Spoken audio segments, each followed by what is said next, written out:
යාළුවනේ සුබ දවසක්. කතා කරන්න ඕනේ දෙකක් ගැන කතා කරන්න ආවේ. ඉරානයයි ඊශ්‍රායලයයි මේ දවස්වල ගහ ගන්නවනේ. ගහ ගන්නකොට ලංකාවේ තෙල් නැතුව යයි කියලා අපේ උන් පෝලිං හදාගෙන වාහන වලට තෙල් ගහ ගන්නවා. ඒ ගහ ගන්න අතර උනුත් එතන ගහ ගන්නවා. තෙල් ගහ ගන්නවා වගේම උනුත් ගහ ගන්නවා.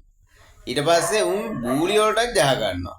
ගහලා ඔය තියෙන බැරල් වලට ගහගෙන ගෙවල් වල තියෙන ගිනින් තියාගනින්න. ඊට පස්සේ තියාගත්තට පස්සේ අය ලංකාවේ තෙල් නැහැ කියලා අර සුම්බුන් විපක්ෂයට බංකොලොත් විපක්ෂයට මාතෘකාවක් හදලා දීපල්ලා. ඊට පස්සේ හදලා දීලා ඊට පස්සේ යාලට පුළුවන් ආයේ මාසයක් දෙකක් ගිහුවම තෙල් නැහැ තෙල් පෝලිං කියලා කෑ ගහන්න. ඒකට රටේ මහ ජනතාව විදියට දැම්මම ලංකාවේ සෙඩ් වල පෝලිං හදාගෙන උඹලා තෙල් ගහගෙන ඉල්ලා. ඊට පස්සේ මාතෘකාවක් හදලා දීලා ඔය බංකොලොත් දේශපාලන පක්ෂ වලට කෑ ගහන්න එකක් හදලා දීපල්ලා. අනේ මේ ශ්‍රී ලංකාවද අයියෝ මන්දා මොනවා වෙන්න එනවද මන්ද ලංකාවට.